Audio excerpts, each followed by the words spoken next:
હવે જરીવાળા વસ્ત્રમાં પ્રભુના તત્સુખનો વિચાર એ કે ડાયરેક્ટ તમે વસ્ત્ર કરો ને તો જરી વાગે, એટલે અંદર અસ્તર નાખવું જ પડે.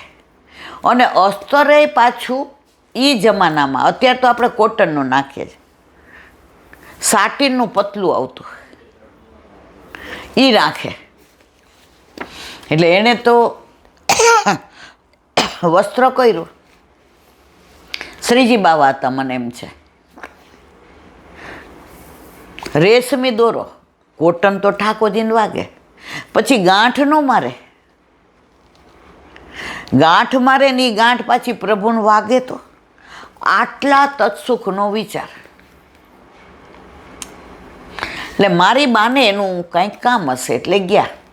એટલે એણે બતાવ્યું કે આ જુઓ સમજો બેન, આજે પ્રભુ પધરાવ્યા ને તો મારા બે કે બટા બહુ સરસ કર્યું. હા હા, લેસે બહુ સરસ મૂકી, પણ આમાં અસ્તર નાખવું જોઈએ. આ જરી પ્રભુને વાગે, ફોલ્લા થઈ જાય, છોલાઈ જાય. ઓલા વૈષ્ણવ કે આવું શું કરું? ખોલ નાખ. લાવ હું ખોલી દઉં. ખોલી દીધું. ઓલી અસ્તર પછી શીખવાડ્યું કે અસ્તરને અંદર આમ પેલું કરી દેવાનું, નહીંતર પાછું વાગે. ત્યારે ઓલા વૈષ્ણવે કીધું કે પ્રભુના તત્સુખનો વિચાર વૈષ્ણવ પાસેથી જાણવા મળે ને એવો બીજે ક્યાંયથી ન મળે. વસનમ મધુરમ. તો આ ધોબી તામસ ગુસાઈજીનો કોમળતાથી જુએ. ગુસાઈ કીધું માગ, તો કે હું ભગવાન થાવ. માગતાય ન આવડું. અને ગામમાં ઠાકોરજી થયો, રાજા એની આરતી કરે. ચાચા હરિવંશરાય ત્યાંથી નીકળ્યા વૈષ્ણવની આરતી કરતા હતા. ચાચા હરિવંશે આમ કર્યું.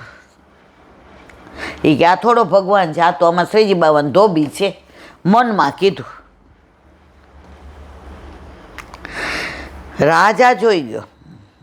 રાજા વાજાનું વાંદરા આરતી કરીને કે અહીંયા આવો. આમ કેમ કર્યું? નાખ્યા જેલમાં.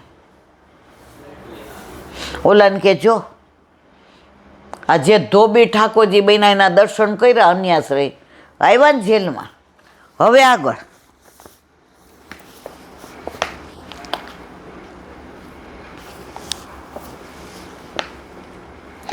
વાણિયાના આગ્રહથી ચાચાજી પણ ત્યાં ગયા. ઠાકોરજીને જોઈ ચાચા હરિવંશીએ માથું હલાવી અને કહ્યું, ધોબીનો ઠાઠ સરસ છે. હતા ઠાકોરજી, પણ શું કીધું? ધોબીનો ઠાઠ સરસ છે. રાજાએ ચાચાજીને મોઢું બગાડતા અને હલાવતા જોયું અને ચાચાજી તથા વૈષ્ણવને કોટડીમાં પૂરી દીધા. ચાચાજીએ વૈષ્ણવને કહ્યું, તારી જીદથી અન્ય માર્ગેના ઠાકોરજીને જોયા, ત્યાં ગયા તો આપણા ઠાકોરજીને ગમ્યું નહીં કે આ ધોબીને તો દર્શન કરવા ગયો તો. બંધનમાં નાખ્યા. આપણા માથે ગુસાઈજી બિરાજે, છતાંય ફળ મળ્યું ને અન્યાશ્રયનું. પુષ્ટિ માર્ગીય ઠાકોરજી સિવાય અન્ય ઠાકોરજી પાસે સર્વથા ક્યારેય જવું નહીં કે જોવા નહીં. પ્રસાદ ન લેવો, નહીતર અન્યાશય થાય. વિવેક ધર્યાશય ગ્રંથના 14મા શ્લોકમાં આચાર્ય મહાપ્રભુજી કહે છે, અન્ય ભજનું તત્ર સ્વતો ગમને વચ પ્રાર્થના કાર્ય માત્રેપી તતો ન યત્ર વિવર્જયતે. ભક્તિ માર્ગમાં અવિશ્વાસ કે અશ્રદ્ધા બધી રીતે વિઘ્નરૂપ પીડા આપનાર. અવિશ્વાસ ન કરવો અને અશ્રદ્ધા ન રાખવી. થોડા વર્ષો પહેલાં ગણપતિ દૂધ પીતા હતા, એવું બધાય બહુ આવેલું હતું. તમે સાંભળ્યું હતું ગણપતિ દૂધ પીતા હતા? તો એક વૈષ્ણવે આમ ઠાકોરજીને પછી જે ને કે આપણા ઠાકોરજી દૂધ પીએ? જે કે કેટલા વર્ષથી સેવા બિરાજે છે? 19 વર્ષ. અત્યારે સુધી નકામી ગઈ સેવા. આપણા ઠાકોરજી તો પીવે જ છે. તમે ઠાકોરજીને ધરાવ્યા વિનાનું દૂધ લો અને ધરાવેલું લો. સંશયાત્મા વિનશ્યતિ. જ્યાં સંશય થાય ને ત્યાં સમજી જવું ઠાકોરજી કે આયા મજા આવશે નહીં. પૂરો વિશ્વાસ આપણા પ્રભુમાં. આરોગ્ય છે, દૂધ પીએ છે. અને આપણે કીર્તને અષ્ટસખાએ જ ગાય છે, જે લીલા જોઈએ જ. દૂધ પીયો મન મોહન પ્યારે, દૂધ પીયો મન મોહન પ્યારે. આછો નીકો અતિ ઓટ્યો હે, તામે મધુર મલ. બધા કીર્તનો અષ્ટસખાઓને જે લીલાના દર્શન થાય પ્રમાણે ગાય. દૂધ પીવત નાથ હસ હસ, દૂધ પીવત નાથ. જે લીલાના દર્શન થયા ગાયું. લલિતાજી કટોરો લઈ આવે છે. લાડલી અચવાય પહેલે, પાછે આપગા. ચિંતામણી ચિત્ત બસ્યો સજની, ચિંતામણી ચિત્ત બસ્યો સજની. નાહી ન ઓર સુહાય હસ હસ, દૂધ પીવત ના. દૂધ પીવત નાથ હસ હસ, દૂધ પીવત ના. હસ હસ દૂધ પીવે છે એવા દર્શન થયા અષ્ટસખાઓને. તો સાબિત થઈ ગયું ને કે દૂધ પીએ છે. એટલે આ બધામાં આપણે નહીં પડવાનું મર્યાદા માર્ગમાં. આપણા ઠાકોરજી આરો. ગોરજા સમુરાઈને યાદ કરો, પદ્મનામ દાસને યાદ કરો. કાંઈ નહોતું તો છોલા રોગ આવ્યા. ગિરધરજીએ 56 ભોગ ધર્યો. પહેલી વાર રાજી થઈ ગયા. રાતના પોઢાડતા હતા ગલે આમ કરીને કે બાબા મેરા 56 ભોગ कैसा લગ્યા. શ્રીજી બાબા પાછું ફેરવી ગયા. વળી બીજી વાર પૂછ્યું બાબા મેરા 56 ભોગ. બીજી વાર ગિરધરજી ક્યો બે હસ્તે કે બાબા મેરો 56 ભોગ कैसो लग्यो. શ્રીજી બાબા કે गिरधर સચ્ચી સચ્ચી બતાવું ક્યાં. હા બાબા. પદ્મનામ દાસના છોલાનો સ્વાદ મોઢામાંથી ગયો હોય તો તારો 56 ભોગ આરોગ્ય. આપણા પ્રભુ આરોગ્ય છે. આપણા પ્રભુ દૂધે આરોગ્ય. ભક્તિ માર્ગમાં અવિશ્વાસ કે અશ્રદ્ધા બધી જ રીતે વિઘ્નરૂપ પીડા આપનારી. શ્રી ગીતાજીમાં શ્રીમુખે કહ્યું, જે લોકો મને જે રીતે ભજે છે હું પણ એમને એ જ રીતે ભજું છું. આ વિશ્વાસને સમજવા ચાતક નામનું પક્ષી, આ બધું કાલે આપણે વાંચી લીધું છે. સ્વાતિ નક્ષત્રમાં જળની વર્ષા થશે ત્યારે મારે તે જળ પીવાનું એવા વિશ્વાસી અનરાધાર વર્ષા મેઘને છોડીને ઊભું રહે છે અને તેના માટે સ્વાતિમાં પ્રભુ વરસાદ આપે છે. એમ ભક્તિ માર્ગમાં ભગવાન હરિ બધું જ કરશે એવા અડગ વિશ્વાસથી ઊભા રહે તેમનો યોગક્ષમનો નિર્વાહ પ્રભુ કરે છે. રાજાએ ચાચા હરિવંશજીને મોઢું મચકાડવાનું અને હલાવવાનું તે તમારે મને સમજાવવું પડશે. રાજા કે કેમ મોઢું મચકોડ્યું? ત્યારે ચાચાજીએ કહ્યું, તારા ઠાકોરજી તો અમારા ઠાકોરજીના ધોબી છે. રાજાએ શંકા કરી, હું કેમ માનું? તો ચાચાજીએ પોતાના પાસેના શ્રી ગોવર્ધનનાથજીના વસંત ઋતુના વસ્ત્રો હતા એ ચોકી પર ધર્યા અને રાજાના ઠાકોરજીને કહ્યું, આ વસ્ત્રો સજીબાવાના છે, તેને પહેલાં ધોતા હતા એમ સરસ ધોઈ કરચલીઓ કાઢી અને ગળી કરીને આપો. કોને કીધું? ઓલા ઠાકોરજીને. એટલે ધોબી છે એ સાબિત કરી દીધું. આમ કંઈ કમાડ બંધ કરીને તાળું વાસ્યું. સવારમાં રાજા અને ચાચા હરિવંશીએ દ્વાર ખોલી જોયું. વસ્ત્ર સરસ ધોઈ, ચોવાના ડાઘ કાઢી, કરચલીઓ સરખી કરી, ગળી કરીને રાખ્યા હતા. રાજાને ખાતરી થઈ અને તેણે પૂછ્યું, ધોબી કોણ અને ઠાકોરજી કઈ રીતે થયા? ત્યારે ચાચાજીએ અગાઉ વર્ણન કરેલ તે વિસ્તારપૂર્વક રાજાને સમજાવ્યું. રાજા માની ગયા. વસનમ મધુરમ.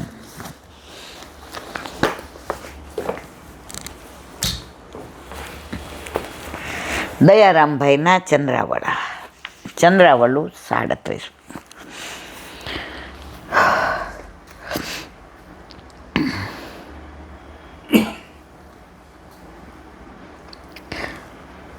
પ્રેમની 4 અવસ્થા: પ્રેમ, આસક્તિ, વ્યસન અને તન્મયતા. તન્મયતા એટલે મૃત્યુ સમાન, પણ મૃત્યુ નહીં, એને કહેવાય તન્મયતા. ગજનધાવનને એવી તન્મયતા થઈ ગઈ હતી, પ્રભુ વિના એક પણ ન રહી. આ લીલા બધાય જાણો છો. તન્મયતા પ્રાપ્ત થઈ તે ફળરૂપ ધર્મી વિપ્રયોગ મૃત્યુ સમાન, પણ મૃત્યુ નહીં. જેવી રીતે મૃત્યુ પછી આ દેહ સાથે કોઈ સંબંધ રહેતો નથી, તેમ દેહના સંબંધીઓ પ્રત્યે પણ કોઈ સંબંધ રહે. અહીંથી લીલામાં જાય, આ કોઈ આરે સંબંધ રહેવાનો છે?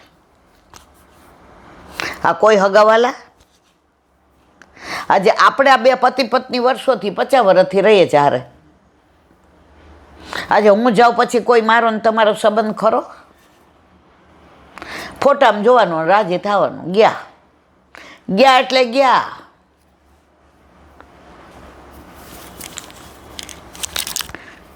તો મૃત્યુ સમાન, પણ મૃત્યુ નહીં. તેમજ તેને પોતાનું કે બીજાનું દુઃખ કે સુખ કાંઈ પણ હોતું નથી.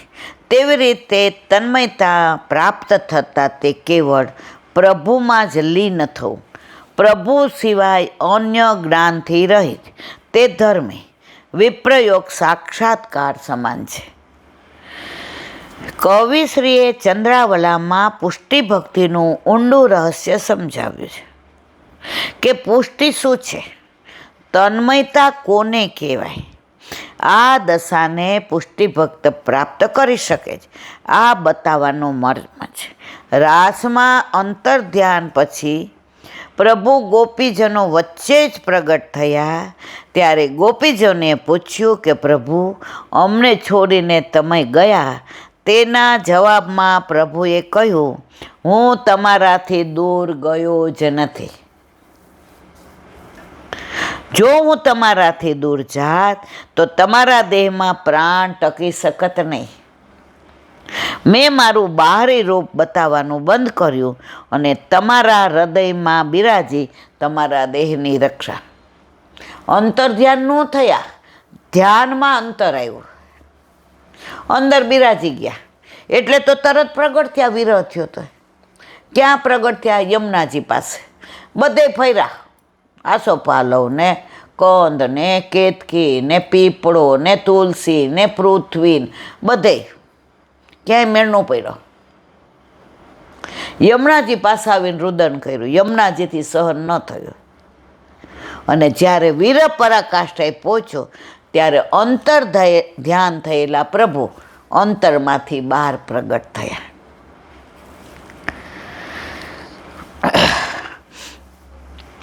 નહીં તો તન્મયતા તો મૃત્યુ સમાન જ અવસ્થા. જો પ્રભુ અંતર ધ્યાન થયા અને ન પાછા પ્રગટ તો બધી ગોપીઓ લીલામાં પહોંચી જાત. આ તન્મયતા. પણ પ્રભુ પરની તન્મયતા હોય તો પ્રભુ લીલામાં પહોંચવા દેતા નથી, પણ તન્મયતાનો આનંદ આપે છે. તમે મને બાહરી રૂપથી જોયો, સાથે રાસ રમ્યા, પછી તુરતમાં તમે મારો વિયોગ સહન ન કરી શકો, તેથી તમારા હૃદયવાસી બન્યો. જેમ હું તમારામાં છું તેમ તમે મારામાં છો. અન્યોન્ય સમાન ભાવ છે. આ ચારે વસ્તુ પ્રેમ, આસક્તિ, વ્યસન અને તન્મયતા પ્રાપ્ત થઈ તેમાં પ્રભુ ઈચ્છા મૂળ કારણ છે. આ જીવની શક્તિ નથી. આપણે આટલા બધા વૈષ્ણવ, એમાં કોઈને વિરહ થાય? જેવા સેવા પહોંચી લીધી, સીધા બહાર સોફામાં મોબાઈલ ને અનુસર કરતા હોય ત્યાં વિચાર આવે આને ફોન કરવાનો છે.